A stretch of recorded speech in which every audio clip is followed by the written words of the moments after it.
Once again, hello. Cathar Unconditional Love 30.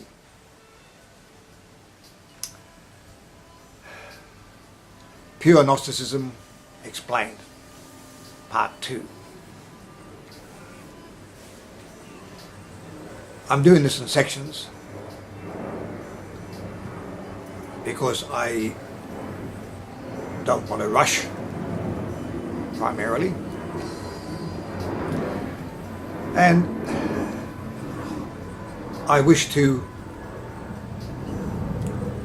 keep Gnosticism, or as I term it, Pure Gnosticism, Gnosticism Pure and Sweet, separate from Gnosticism that has been muddied by religion. Because Gnosticism is too high, too remote to be pulled into the constraints, the doctrines and the dogmas of a religion. In fact, it's the opposite to religion. Religion, I'm not decrying religion, believe me. Look, each of us are quite unique. Each of us has our own journey. For some of us, for many of us, we require a teacher, a guru, a priest, a minister, a mullah, a rabbi, a monk, or someone to instruct us, to teach us, someone we can follow. If that's your journey, if this is your personality, this is the way you are at this point in time, well, that is right for you. That's fine. But what I'm talking about is for those of us who, for one reason or another, have taken that upwardly mobile step to another dimension. We're taking our own unique journey, and for some of us it happens to be a Gnostic journey. But in many cases there's no one to teach us. We're not spiritual adventurers because we're heading into the great unknown. And I suppose that's already a distinguishing feature, is the fact that religions know. They know. This is correct. There's the Ten Commandments, there's this, there's that, there's the the Quran, or whatever it happens to be. It's all laid out for them. And they want you to abide by that. And if you're a Christian, well, you go by the Christian commandments or whatever it happens to be, the dictates of that particular Christian religion. But the Gnostic, or those of us on a separate spiritual path or mystical path, we're making our own.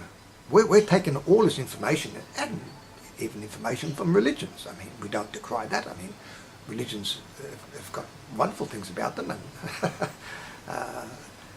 and so we take it from where we want. We pluck fruit from this tree or that tree, and if it tastes well, it tastes good, we eat it. If it doesn't, throw it away. But we're journeying into the unknown, and that's the fascinating thing about it. It is unknown. It is an adventure. It's a spiritual, mystical, magical adventure. And we don't know what twist and turn is going to come up before us. But we enter it with a spirit of inquiry, with an open mind.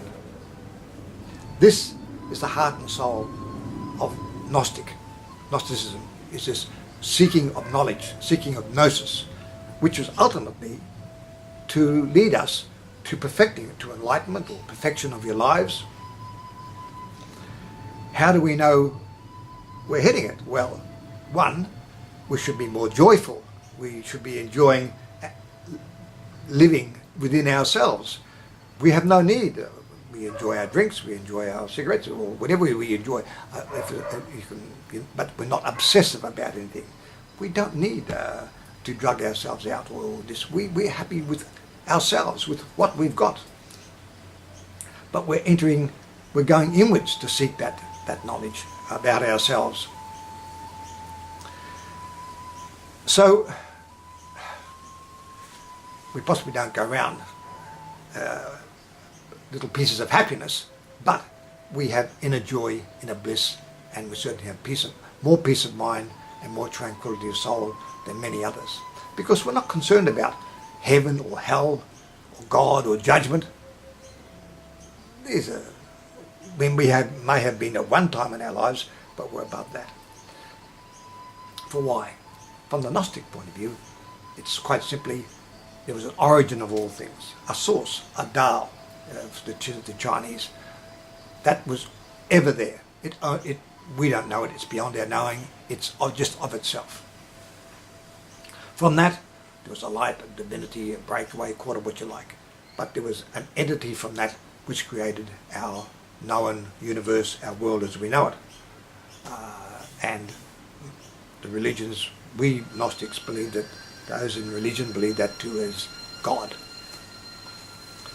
Now, unfortunately, the negative side of that is that that deity has a conditional outlook, or they perceive it as so. That they perceive that their deity has a conditional outlook on them. They're saying, if you're good, you'll go here, and if you're bad, you'll go down there. One you'll be rewarded, one you'll be punished. A Gnostic doesn't have that situation at all. The source, the creator, wants us, through successive lives, to understand ourselves, perfect ourselves, to the point that we love all, and especially ourselves. And it's a journey towards perfection, a journey towards enlightenment, and a journey towards love of self, love of everybody, and love of everything. Non-judgmental. When you're getting towards this, you're getting towards this perfection of self. But the situation is that when we die, and death, the process of dying might be painful, but death itself, your consciousness doesn't skip a beat. If we blink our eyes, we're alive. If we blink our eyes, we're dead. It's as simple as that. We don't even know we've gone through the process, and we're looking at this body down there, and we don't even realize we're dead. Our consciousness doesn't skip a beat. Death is the blinking of an eyelid, and you're in another dimension. In that dimension, it is we who check out our lives, perceive our lives. Sure, there's others there who can assist us, but we are the ones seeing how do we carry out the purpose for our existence in this lifetime.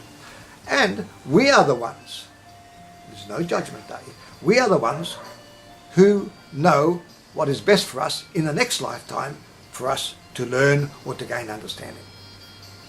Karma? Yes, there is karma. But karma is not used as a punishment. If you, as I've said before, have broken someone's heart, karma will dictate that your heart at some point in time will be broken. Maybe not once, maybe a few times. But you're not having your heart broken to punish you. Your heart is being broken to help you understand the pain and the hurt that you caused somebody else. The karma is there for you to gain understanding about yourself and about that situation. All these things are there, but they're for us as lessons, or for that we can learn something or gain more understanding, gain more enlightenment. Ultimately, it's to our own benefit. So, reincarnation is the other thing. This reincarnation, and in that world of the spirit, we will, at a certain point, we will reincarnate again.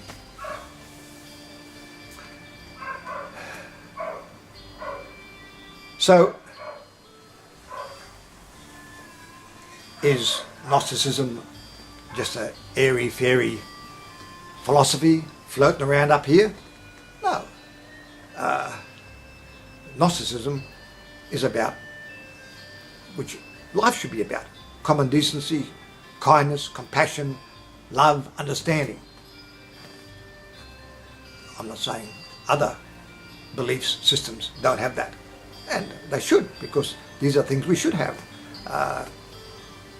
We shouldn't be harming ourselves and hurting others.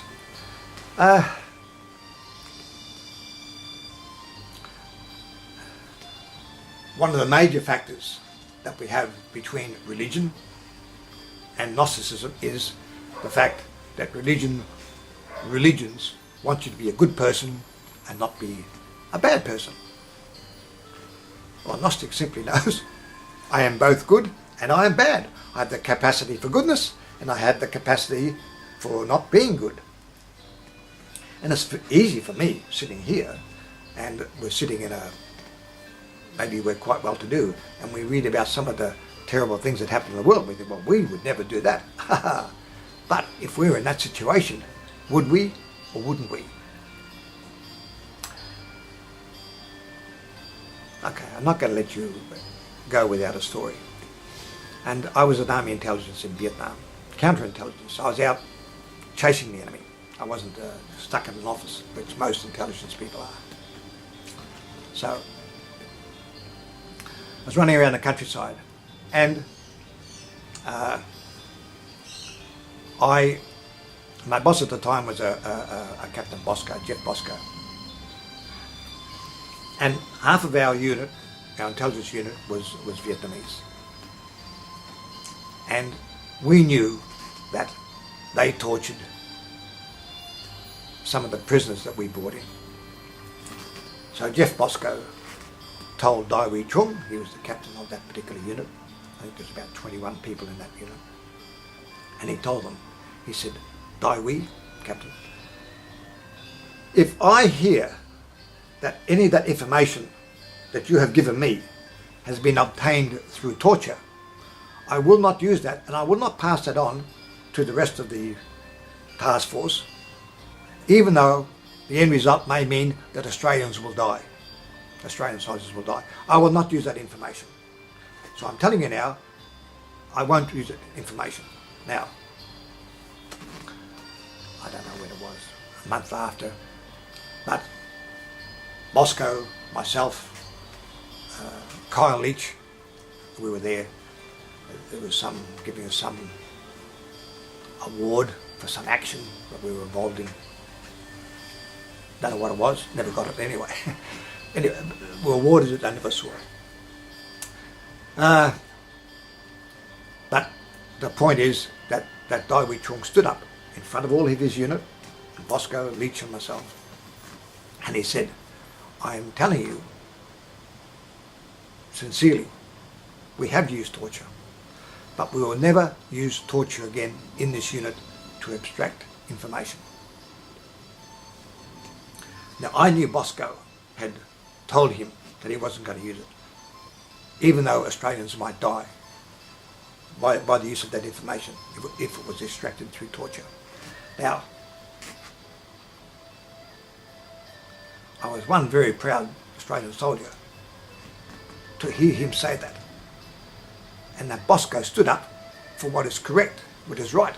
Nothing to do with Gnosticism, nothing to do with religion, it's just common human decency. And unfortunately, we know that there's torture going on. I'm going to tell you one more story, because it was also concerned Vietnam. And look, so what would you do if you were in my situation at that time? I had to take a prisoner by helicopter from the Australian area to another province, being my province, it was American province. It was about an hour and a quarter's flight by helicopter chopper. And on the way I gave the guy a cigarette, and I used to smoke then, and chatted in broken English over the hour and a half. I didn't know him, I didn't know what he was being taken for. When we landed, the chopper pilot said to me, John, for God's sake, hurry. He said, because I don't have that much daylight hours left, and I've got other jobs I have to do when I get back to the task force, so please hurry. I said, okay. So I took the guy up, signed him over, signed the documents. I've just finished the documents, about to go, and I'm armed to the teeth. And I hear this screaming. I said to the guy, I gave the documents to, I said, what's going on? I said, they're ringing him up. Ringing him up meant they took that guy, attached electrodes to his testicles, and had a field telephone and was sending electrical charges into him. And he was He was really screaming. He was in pain. And I said, they wouldn't have even had time to ask his name. And they're already torturing him. I thought, you low-life bastards. And had they been there, I would have turned on them. And then who knows what would happen. I mean, I probably would have got killed. There would have been a whole firefight because I was just seething with anger. Because this guy, I just dropped him off. They wouldn't have had time to say anything to him, and they were already torturing him. Now, I know a lot of wonderful Americans, but there's some low-life ones amongst them as well. I'm telling you. And he was, I went out, and I was just going outside, and he was the chopper pilot. Come on, John, come on, John. Okay. I was in a dilemma. I wanted to do something about this guy. What I could do, I got no idea. If I put in that situation, maybe I'm going to resort to my weapons. I don't know. I didn't do it. And he was a chopper pilot, but I was caught in a dilemma because I wanted to do something about the situation. And what happened? I let it go and went back to the chopper, and we flew back. But I felt terrible. So what I'm trying to say is, we all have a capacity for goodness. We have a capacity for evil. The Gnostic doesn't have this problem. The Gnostic is saying, we want you to be a good person. Everybody is both good and bad. But every so often we are put in situations. And when you're put in that situation, then let's see what you do. Let's see how you handle the situation. Do you rise to a higher situation? Do you go with the flow? So a Gnostic is not judgmental about that, about someone doing something, because we know if we're in the same situation, maybe we could be doing quite the same thing. So we're not worried about being good or bad. We prefer to be good if we can, but we know our limitations as a human being.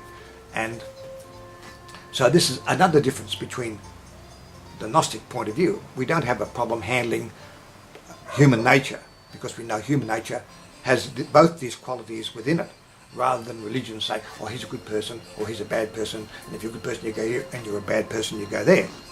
The Gnostic doesn't have that. And the other thing is, and there is no day of judgment, there is no judgment. Any judgment that there is you upon yourself, upon reflection in the world of spirit, and you are doing what you consider right for you to improve you as a person on your journey in the next reincarnation. So you are always there at the helm. I'm not saying you're in control, but you're certainly steering your ship on your journey, and it's up to you how you handle it, and it's up to you who is the ultimate judge of what it is. Nobody else. So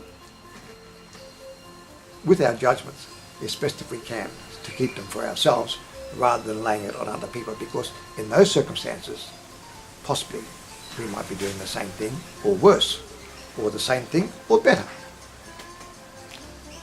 On that note, I will leave you for now. Bye.